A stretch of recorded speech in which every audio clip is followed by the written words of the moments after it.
નમસ્કાર, આપ જોઈ રહ્યા છો ICB 24 ન્યૂઝ। જોઈએ આજના સમાચાર।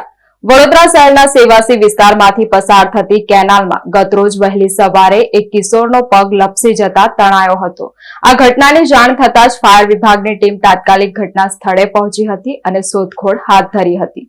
જોકે સાંજ સુધી ન મળતા આજે પાદરા નજીક બોડી દેખાતા GIDC ફાયરની ટીમ પહોંચી હતી અને મૃતદેહને બહાર કાઢી પોલીસને સોંપ્યો હતો। પ્રાપ્ત વિગતો અનુસાર ગતરોજ શહેરના અટલાદરાની જીપીએસ સ્કૂલના ધોરણ 11માં ભણતો હર્ષવર્ધન ક્ષેત્રીય વડસર સ્થિત પોતાના ઘરેથી સવારે એક્ટિવા લઈને નીકળ્યો હતો। રસ્તામાં તેણે આજ સ્કૂલમાં ભણતા વિદ્યાર્થી ઓમ દુબેને પોતાની સાથે એક્ટિવા પર બેસાડ્યો હતો। તેઓ સવારે સેવાસી કેનાલ પાસે ગયા હતા અને ત્યાં વડાપાવનો નાસ્તો કર્યો હતો। ત્યારબાદ મોં ધોવા તે નજીકથી પસાર થતી કેનાલમાં ઢાળવાળી જગ્યાએથી નીચે ઉતર્યો હતો। દરમિયાન તેનો પગ લપસતા તે સીધો જ નહેરના પાણીમાં ખાબક્યો હતો। તે દ્રશ્ય જોઈ સાથે રહેલ મિત્ર ગભરાઈ ગયો હતો। દરમિયાન તેણે પોતાના માતા પિતાને જાણ કરી હતી। તેના વાલીઓએ તુરંત જ ફાયર બ્રિગેડને જાણ કરી હતી। જોકે લપસ્યા બાદ હર્ષવર્ધન પાણીમાં ગરકાવ થઈ ગયો હતો। આ ઘટનાને લઈ તાત્કાલિક ફાયર બ્રિગેડના લાશ્કરોએ બોટ લાવીને તેને શોધખોળ હાથ ધરી હતી, પણ રાત સુધી તેની કોઈ ભાળ મળી ન હતી। આ અંગે પોલીસે તેના મિત્ર